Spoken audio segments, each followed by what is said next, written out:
Mes propres enfants me vendaient comme un vieux meuble pendant que je faisais semblant de dormir, écoutant chaque mot venimeux sortir de leur bouche pourrie.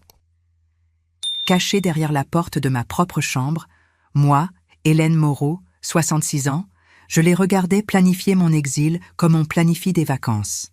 Mon fils Julien, père d'un garçon de 12 ans avec Caroline, comptait les billets qu'il venait de sortir de mon coffre pendant que Caroline, cette vipère que j'avais accueillie chez moi comme une fille, murmurait « Quand la vieille mourra à la maison de retraite, on partage tout moitié-moitié. J'espère que ça ne prendra pas trop longtemps, j'en ai marre de faire semblant de l'aimer. » Sophie tenait mon testament dans ses mains sales, riant parce qu'elle croyait que je l'avais bien caché. « Regarde ça, frère, ici elle nous laisse tout à parts égales. Heureusement qu'elle n'a jamais su qu'on l'avait déjà lu. » L'odeur de la trahison remplissait ma maison, se mêlant au parfum bon marché de Caroline et à la fumée de cigarettes que Julien soufflait sur mon canapé en velours bordeaux, celui que j'avais acheté quand ils étaient enfants et que je croyais encore à l'amour familial. « La maison de retraite à Bruxelles est déjà payée pour 6 mois, dit Sophie en consultant son téléphone. Quand l'argent sera fini, elle sera déjà tellement mal qu'elle ne remarquera rien. Les trois rirent, comme des hyènes affamées, et je sentis quelque chose mourir dans ma poitrine. Ce n'était pas mon cœur, c'était ma foi en l'humanité. Caroline sortit mon collier de perles de la boîte à bijoux, celui qui avait appartenu à ma grand-mère, et le mit devant le miroir, comme s'il était déjà à elle. « Celui-ci ira parfaitement avec ma robe pour le mariage de ma sœur, » murmura-t-elle en caressant chaque perle qui avait plus d'histoire que toute sa famille réunie. Julien applaudit. « Tu es magnifique, mon amour. Ce collier t'a toujours mieux convenu qu'à la vieille. » Le mot « vieille » sortit de la bouche de mon propre fils comme un crachat. Cet enfant que j'avais élevé avec amour, que j'avais nourri de mon propre lait, dont je m'étais occupée quand il avait eu une pneumonie. Ce même garçon m'appelait maintenant la vieille, comme si j'étais un déchet à jeter. Mon corps tremblait de rage contenue, tandis que je voyais Sophie ouvrir mes albums photos et les jeter un par un à la poubelle. 40 ans de souvenirs, de premiers sourires, de premiers pas, d'anniversaires heureux. Tout partait directement à la poubelle. « À quoi ça lui servira des photos là où elle va ?» dit-elle avec une cruauté qui me glaça le sang. Julien ouvrit mon ordinateur portable et commença à vérifier mes comptes bancaires avec un sourire qui me retourna l'estomac. « Regardez ça, la vieille a plus de fric qu'on pensait. On peut acheter cet appartement à l'île de Nantes que Caroline voulait tant. » Caroline sauta d'excitation. « Oui, et on peut aussi faire ce voyage à Monte-Carlo qu'on n'a jamais pu se payer. Monte-Carlo avec mon argent, l'appartement avec mon travail, tout payé avec la sueur d'une femme qui s'était tuée au travail pour leur donner une vie meilleure. » L'horloge du salon marquait 23 heures quand Caroline demanda « Et si la vieille résiste demain ?» Julien rit avec une méchanceté qui me fit trembler. « Tout est arrangé. Le docteur Bernard va nous aider. On dira qu'elle a une démence sénile et qu'elle ne peut plus s'occuper d'elle-même. Les papiers sont déjà prêts. » Bernard, mon médecin de confiance pendant 15 ans, était aussi dans le complot. L'homme à qui je confiais mes douleurs, mes peurs, mes secrets médicaux m'avait trahi pour quelques billets. Cette nuit-là, je ne pus fermer les yeux. Je restais éveillée dans mon lit, celui où j'avais pleuré la mort de mon mari, où j'avais rêvé de voir mes petits-enfants grandir. Maintenant, ce lit ressemblait à un cercueil où j'attendais mon enterrement de mon vivant. Mais au lieu de me résigner, je passais toute la nuit à planifier comment échapper au piège que mes propres enfants m'avaient tendu. Mais avant de continuer, vérifiez si vous êtes déjà abonné à la chaîne et dites-nous en commentaire de quelle ville ou pays vous nous regardez. Nous aimons beaucoup savoir jusqu'où nos histoires voyagent. Le lendemain arriva comme une sentence de mort. Je me levai avec le goût amer de la trahison encore collé dans ma gorge, faisant semblant d'avoir bien dormi. L'arôme du café fraîchement préparé montait de la cuisine, ce même café que j'avais préparé pour eux pendant des décennies. Sophie frappa à la porte de ma chambre. « Bonjour maman, comment as-tu dormi ?» Sa voix fausse, sucrée comme du miel empoisonné, me donnait la nausée. Je descendis les escaliers lentement, me tenant à la rampe comme une vieille dame sans défense, chaque pas calculé pour qu'il ne soupçonne rien. Julien était assis sur mon canapé préféré, lisant le journal avec cette tranquillité de celui qui a déjà gagné la guerre. Il portait la chemise que je lui avais offerte pour la fête des pères, maintenant un déguisement de fils aimant. Caroline préparait le petit déjeuner dans la cuisine, utilisant mes assiettes en porcelaine de Limoges, celles que je ne sortais que pour les grandes occasions. Quelle ironie que mon dernier petit déjeuner à la maison soit servi dans la vaisselle des célébrations. Je me suis assise à la table où j'avais pris le petit déjeuner pendant 30 ans. Le pain avait un goût de carton, le jus d'orange semblait acide. « Maman, nous avons une surprise pour toi », annonça Sophie. Elle sortit une enveloppe dorée de son sac. « Nous t'offrons un voyage en Belgique, dans un endroit magnifique, où tu vas rencontrer des gens de ton âge et tu seras super confortable. » L'enveloppe contenait les documents de ma condamnation déguisés en cadeau. Billets d'avion, informations de la maison de retraite, autorisation médicale, tout parfaitement planifié. « Je ne veux aller nulle part, » leur dis-je. « Je suis bien ici dans ma maison. » Julien posa le journal sur la table avec un bruit sec. « Maman, tu ne peux plus vivre seule. Hier, tu as oublié de fermer le gaz. Tu aurais pu causer une explosion. » Mensonge. Je n'avais jamais rien oublié, mais ce serait leur excuse. Caroline s'approcha et prit mes mains. « Hélène, mon amour, c'est pour ton bien. Là-bas, tu auras des infirmières 24 heures sur 24, des activités, tout ce dont tu as besoin à ton âge. » Sophie ajouta. « De plus, nous avons déjà parlé avec le docteur Bernard et il est d'accord. Il dit que tu as besoin d'une surveillance médicale constante. » Le nom de Bernard sortit de sa bouche comme un coup de poignard de plus. « L'avion part cet après-midi, maman, » dit Julien. « Tout est arrangé. Il n'y a pas de retour en arrière. »« Et si je ne veux pas y aller ?» demandai-je. Les trois s'échangèrent des regards, avec cette complicité de criminels qui avaient répété chaque mouvement. « Ce n'est pas optionnel, maman, » répondit Sophie avec une froideur qui me glaça les os.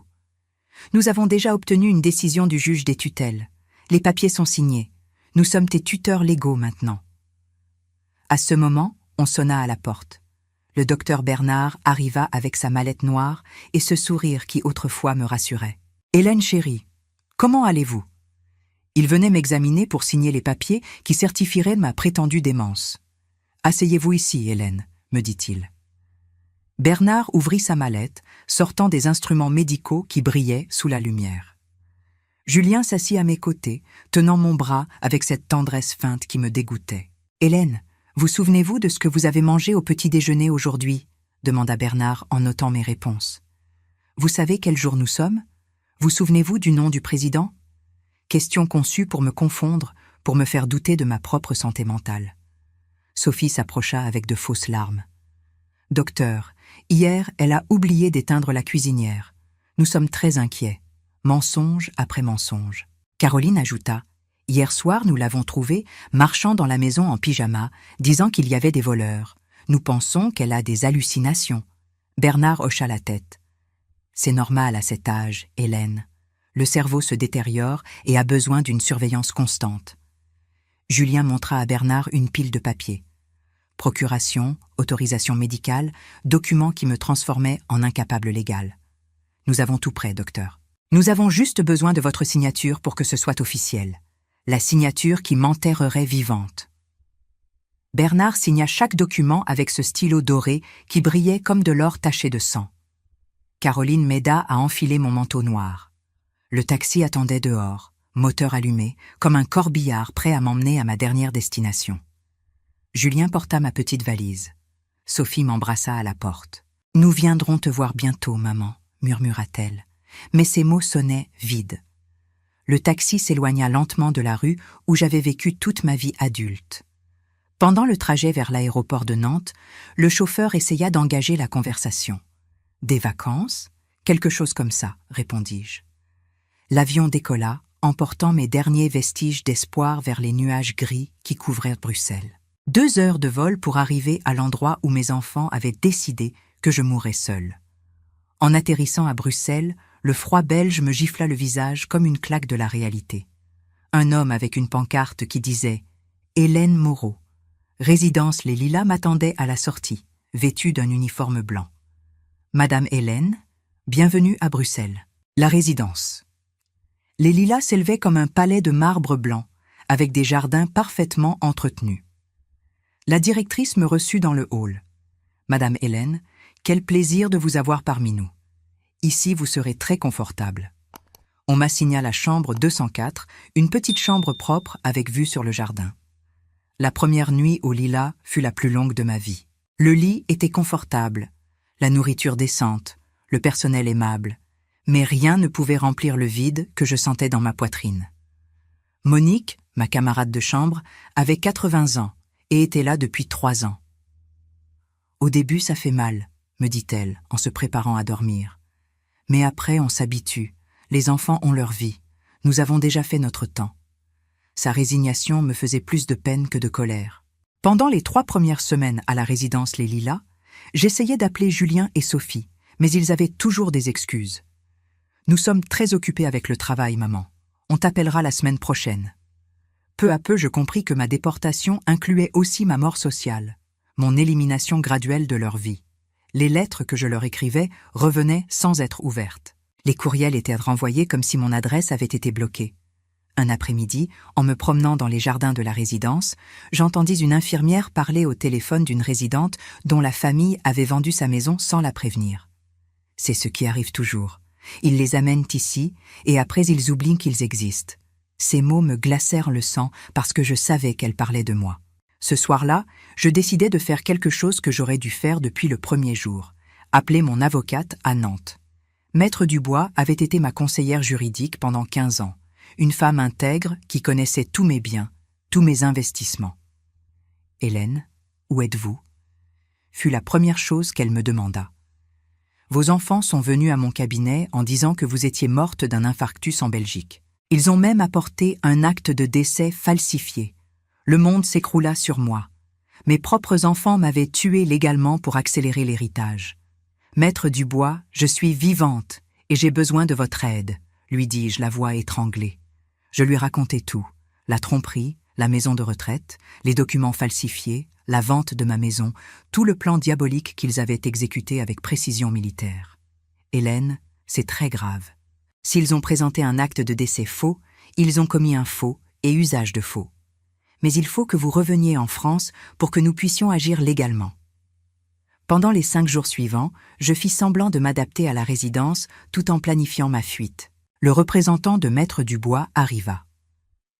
La 4e semaine après mon arrivée en Belgique, un avocat belge nommé Maître Laurent, qui révisa tous mes documents et confirma ce que nous savions déjà. « Madame Hélène, vous êtes ici illégalement. C'est un enlèvement déguisé en soins médicaux. » Maître Laurent travailla comme un détective privé pendant 2 semaines, rassemblant les preuves de l'arnaque que mes enfants avaient montée. « Hélène, c'est pire que nous pensions, » me dit-il. « Vos enfants ont non seulement falsifié votre mort, mais ils ont déjà vendu votre maison, vidé vos comptes bancaires et vivent comme des millionnaires avec votre argent. » Chaque mot était un coup de poignard de plus. Maître Dubois m'appelait toutes les nuits pour coordonner l'opération de sauvetage. Nous devons faire en sorte que vous reveniez sans qu'ils s'en aperçoivent. S'ils découvrent que vous êtes vivante avant l'heure, ils vont cacher les preuves. Mon plan commença à prendre forme quand je découvris qu'à la résidence, il y avait un ordinateur pour l'usage des résidents. Pendant les nuits, quand tout le monde dormait, je descendais silencieusement pour vérifier mes comptes bancaires en ligne. Ce que je vis confirma mes pires soupçons. Mes économies de toute une vie avaient disparu, transférées vers des comptes que je ne reconnaissais pas. Julien avait ouvert des comptes au nom de sociétés fantômes pour blanchir mon argent. Caroline avait acheté l'appartement à la plage dont elle avait toujours rêvé. Sophie avait payé l'université privée de ses enfants avec l'argent que j'avais économisé pour mes propres frais médicaux. Mais ma découverte la plus dévastatrice arriva quand je trouvai les réseaux sociaux de Caroline. Elle avait publié des photos de ma maison complètement rénovée, avec de nouveaux meubles achetés avec mon argent. Sur une photo, elle apparaissait trinquant au champagne dans le jardin, célébrant la nouvelle phase de leur vie. Sophie avait été encore plus cruelle dans ses publications. Elle avait posté une vidéo en pleurant, racontant comme ça avait été difficile de perdre maman si soudainement, remerciant le soutien de ses abonnés pendant ce moment tragique. 500 personnes avaient commenté, envoyant des condoléances pour ma prétendue mort subite. Cette nuit-là, je ne pus dormir. Voir comment mes propres enfants avaient transformé ma destruction en contenu pour les réseaux sociaux me remplit d'une rage que je ne savais pas exister en moi. Mais cette rage se transforma en détermination froide, en un plan de vengeance qui serait aussi parfait que leur arnaque. Maître Laurent m'apporta des nouvelles encourageantes la semaine suivante. Maître Dubois a déjà déposé une plainte pénale pour fraude, falsification de documents et abus de confiance. Elle a aussi obtenu une ordonnance judiciaire pour geler tous les comptes bancaires associés à votre nom. Mais Hélène, ajouta-t-il sérieusement, vous devez revenir bientôt. L'enquête avance plus vite si vous êtes présente pour témoigner.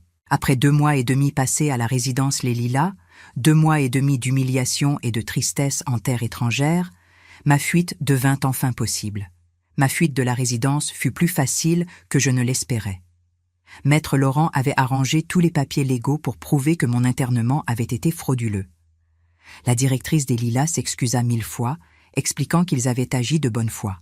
Le vol de retour vers la France fut complètement différent.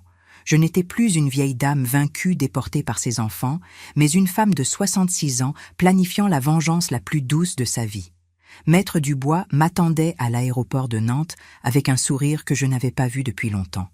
« Hélène, vous êtes radieuse, » me dit-elle en m'embrassant, prête à leur donner la surprise de leur vie à ces enfants ingrats.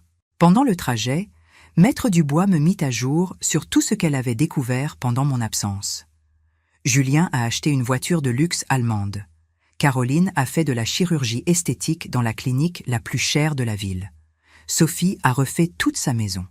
Tout avec votre argent, Hélène, mais ils ne peuvent plus toucher un centime.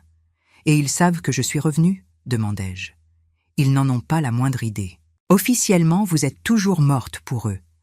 Ils vont recevoir la surprise de leur vie quand vous apparaîtrez à l'audience judiciaire la semaine prochaine.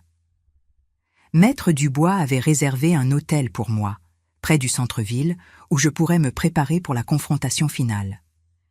Hélène, je veux que vous sachiez que pendant ces mois, j'ai rassemblé des preuves. J'ai des enregistrements audio, des captures d'écran, des extraits bancaires, tout ce dont nous avons besoin pour prouver leur culpabilité. Ce soir-là, dans la solitude de ma chambre d'hôtel, je me regardais dans le miroir et vis une femme différente. Les mois en Belgique m'avaient endurci, m'avaient donné une force que je ne savais pas avoir. Je n'étais plus l'Hélène naïve qui faisait aveuglément confiance à l'amour familial. J'étais une Hélène plus sage, plus forte et définitivement plus dangereuse. Maître Dubois me révéla alors le coup le plus dur. « Hélène, il y a quelque chose de plus que vous devez savoir. Nous avons trouvé des preuves que ce n'était pas une décision spontanée. Ils ont planifié votre internement pendant au moins 6 mois. Ils ont même falsifié une ordonnance du juge des tutelles pour obtenir la tutelle légale sur vous. Le faux jugement portait la signature contrefaite d'un magistrat qui n'avait jamais traité votre dossier. Nous avons des courriels entre eux, discutant comment partager votre héritage depuis janvier de cette année. Le silence qui suivit fut sépulcral. 6 mois. Ils avaient planifié mon exil pendant 6 mois, souriant à mon visage, pendant qu'ils tramaient ma destruction en secret. 6 mois, répétai-je, sentant quelque chose se briser définitivement dans mon cœur. 6 mois à faire semblant de m'aimer pendant qu'ils planifiaient comment se débarrasser de moi. Maître Dubois lut un des courriels à voix haute. J'ai déjà cherché 3 maisons de retraite en Belgique. Celle de Bruxelles est parfaite parce qu'elle ne parle pas flamand et sera complètement isolée. Je calcule que dans 2 ans maximum, nous serons libres. Le courriel était signé par Julien et envoyé à Sophie, avec copie à Caroline. 2 ans maximum. Je répétais les mots comme s'ils étaient une sentence de mort. Ils avaient calculé que, dans 2 ans, je serais morte de tristesse et d'abandon. Quelle précision mathématique pour mesurer le temps d'agonie de leur propre mère. « Hélène, » me dit Maître Dubois en tenant mon bras avec la tendresse que mes propres enfants m'avaient refusée, « voulez-vous poursuivre avec les accusations criminelles ou préférez-vous que nous réglions ça de manière civile ?» C'était mon moment de décider entre la justice légale et la vengeance personnelle. Je regardais les preuves étalées sur la table. Pendant 66 ans, j'avais été Hélène la mère, Hélène la protectrice, Hélène qui pardonne tout. Mais cette Hélène était morte dans cette maison de retraite belge. « Poursuivez avec toutes les accusations », dis-je avec une fermeté qui me surprit. Je veux qu'ils paient pour tout ce qu'ils m'ont fait. Chaque larme, chaque nuit d'insomnie, chaque moment d'humiliation. C'était ma résurrection complète, ma transformation de victime en justicière. Le matin de la confrontation arriva comme une aube de justice. Maître Dubois avait tout planifié avec la précision d'un général préparant une bataille décisive. « Hélène, aujourd'hui vos enfants vont découvrir qu'ils ont tué la poule aux œufs d'or, mais la poule a ressuscité et elle est furieuse. » Le plan était parfait. Julien et Sophie avaient été convoqués à l'étude notariale pour signer les derniers papiers de l'héritage de leur mère morte. Ils croyaient qu'ils allaient recevoir les actes de propriété supplémentaires qu'ils avaient découverts parmi mes documents. « Vous êtes prête pour ça ?» me demanda Maître Dubois. Mon cœur battait comme un tambour de guerre, mais mon esprit était froid comme l'acier. Plus que prête. J'ai attendu des mois pour ce moment. Nous arrivâmes tôt et nous nous positionnâmes stratégiquement. Je serais caché dans le bureau à côté, écoutant tout à travers la porte entr'ouverte. À 10 heures précises, j'entendis les voix familières de mes enfants dans le couloir. Julien parlait avec cette arrogance de nouveau riche. « J'espère que ce sera la dernière signature. J'en ai marre de toute cette paperasse. » Sophie riait. « Au moins, on a terminé avec tout ce processus. Maman aurait été fière de nous voir si bien gérer ses affaires. » Caroline entra en se plaignant du trafic, portant un sac de marque qui coûtait plus que le salaire mensuel d'une famille ouvrière. Maître Dubois les reçut avec ce sourire professionnel. « Bonjour famille Moreau. Merci d'être venue si ponctuellement. Nous avons quelques affaires importantes à régler concernant l'héritage de Madame Hélène. »« Encore des affaires ?» demanda Julien avec impatience. « Nous pensions avoir terminé avec toutes les démarches légales. »« Eh bien ?» répondit Maître Dubois en organisant les papiers sur son bureau. « Il y a eu quelques irrégularités qui sont apparues et que nous devons clarifier avant de poursuivre avec les transferts finaux. » Le mot « irrégularité » flotta dans l'air comme une bombe prête à exploser. « Quel genre d'irrégularité » demanda Sophie. « Nous avons été complètement transparents dans tout ce processus. Voyez-vous, » continua Maître Dubois avec le calme d'un chasseur guettant sa proie, « nous avons reçu des informations suggérant que l'acte de décès présenté initialement pourrait avoir quelques incohérences. Le silence qui suivit fut si dense qu'on aurait pu le couper au couteau. J'entendis Julien bouger nerveusement sur sa chaise. « Des incohérences, répéta-t-il. Je ne comprends pas ce que vous voulez dire. L'acte a été délivré par l'hôpital de Bruxelles où maman est morte. En effet, l'hôpital de Bruxelles a délivré un acte, mais il se trouve que la personne qui est morte dans cet hôpital s'appelait Hélène Dupont, pas Hélène Moreau comme votre mère. » Le bruit de papier tombant sur le sol m'indiqua que quelqu'un avait perdu le contrôle.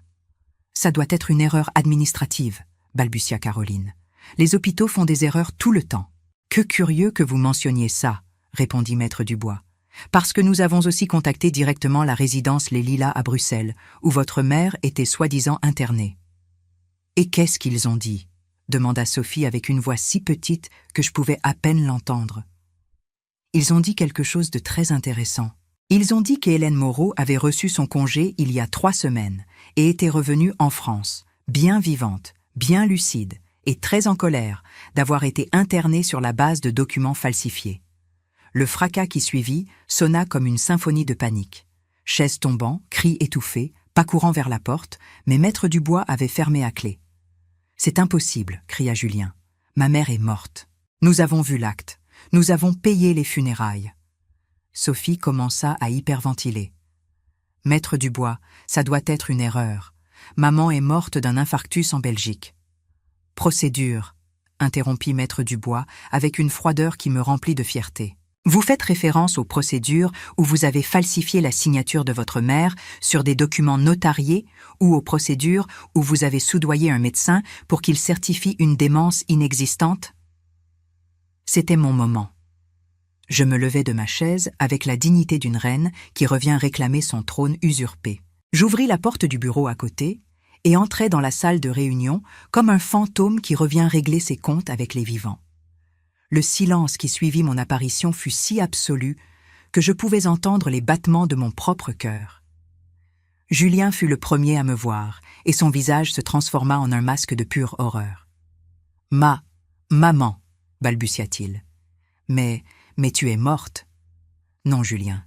Bien vivante, bien lucide et très en colère. » Ma voix sonnait différente, plus profonde, plus puissante. Sophie s'évanouit, s'effondrant littéralement sur sa chaise. Caroline agrippa la table, mais ses yeux étaient fixés sur moi comme si j'étais une apparition surnaturelle. « Hélène, mon amour ?» bégaya Caroline. « Quelle joie de te voir. Nous pensions que tu avais... » Sa voix se brisa. « Vous pensiez que j'étais morte ?»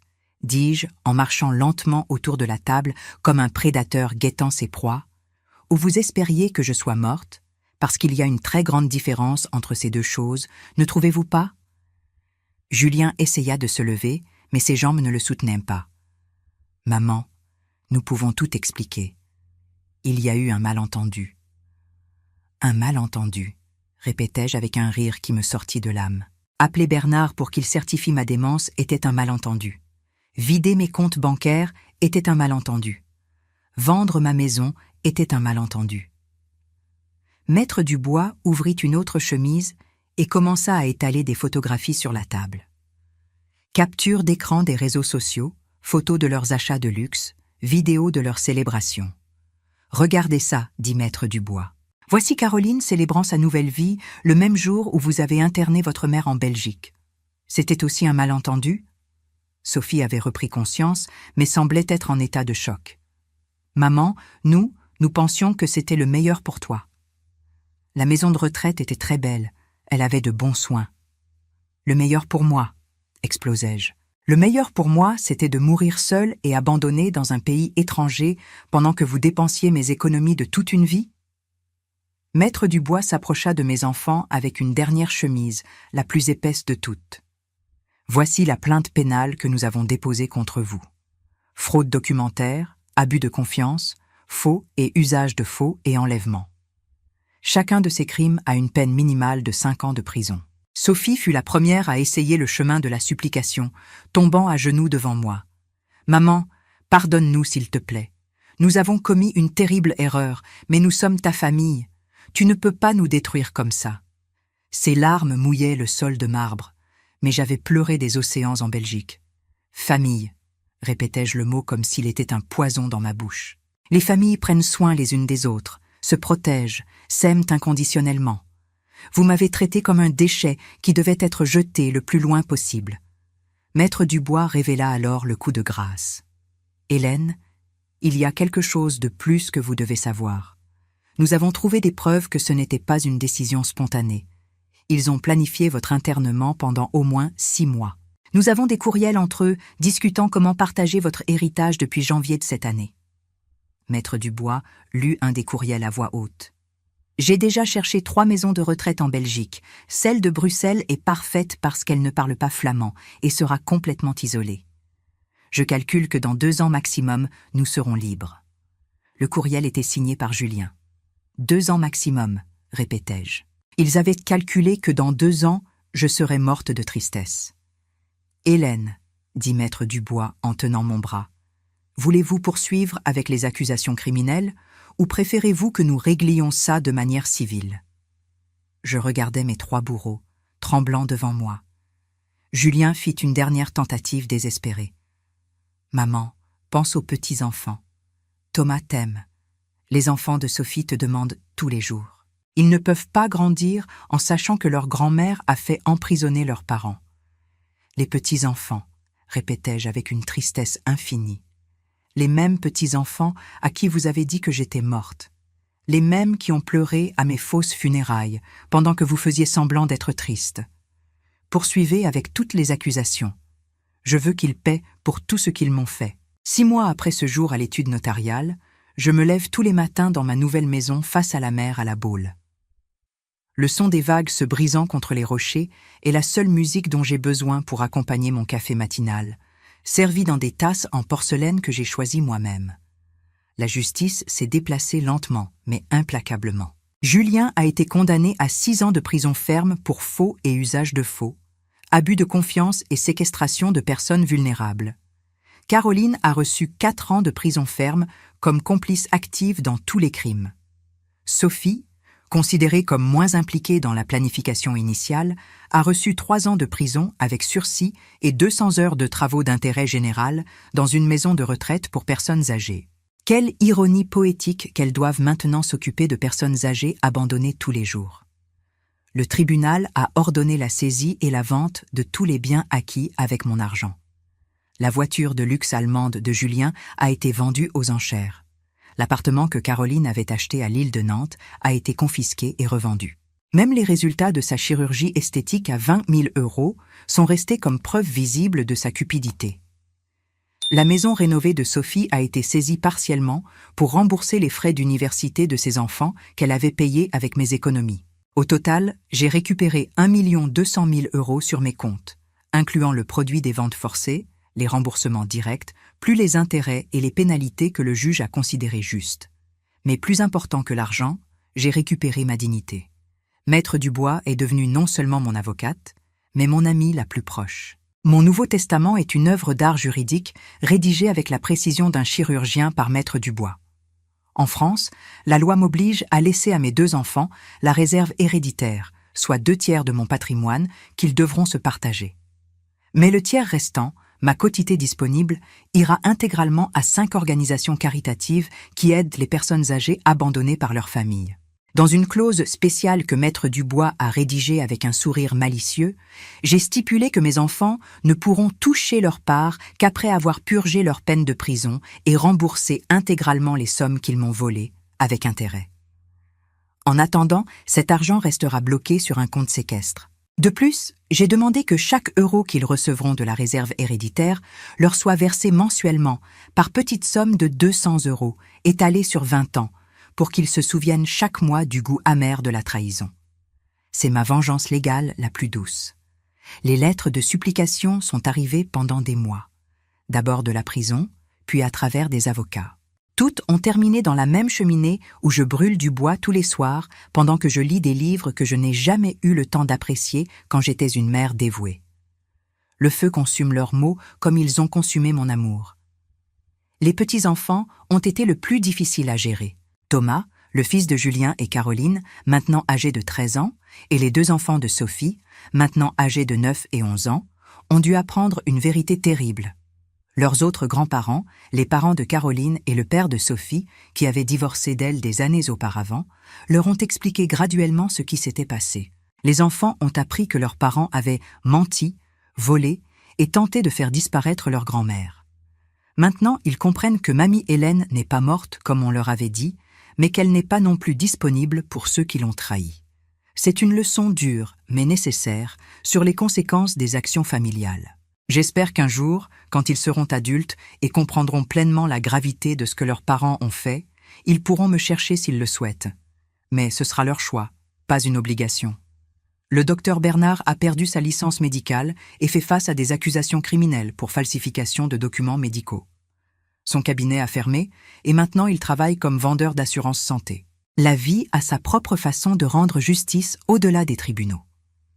Le soir, quand le soleil se couche peignant le ciel d'orange et de rose, je m'assois sur ma véranda avec un verre de vin rouge et je réfléchis sur la femme que j'étais et la femme que je suis devenue.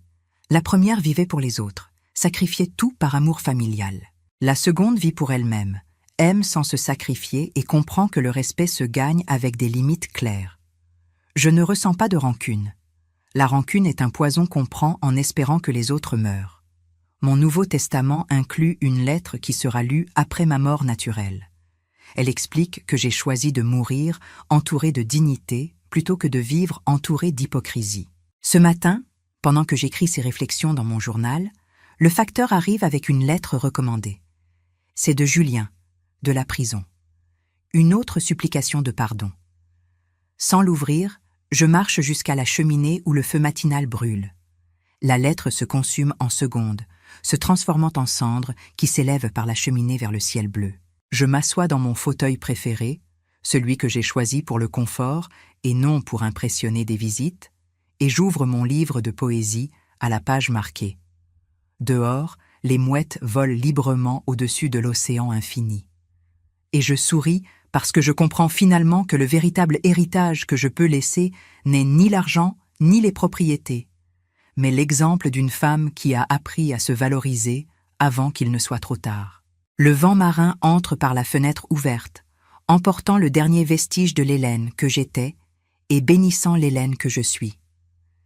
Je n'ai pas besoin du pardon de ceux qui m'ont trahi, parce que je me suis déjà pardonné d'avoir mis tant de temps à m'aimer. C'est ma vraie résurrection, Pas revenir à la vie que j'avais, mais naître à la vie que je mérite. Si cette histoire a touché votre cœur, répondez ici dans les commentaires. À ma place, qu'auriez-vous fait? N'oubliez pas de regarder la prochaine vidéo qui apparaît sur votre écran. Elle apporte un rebondissement surprenant et émouvant qui vous captivera du début à la fin.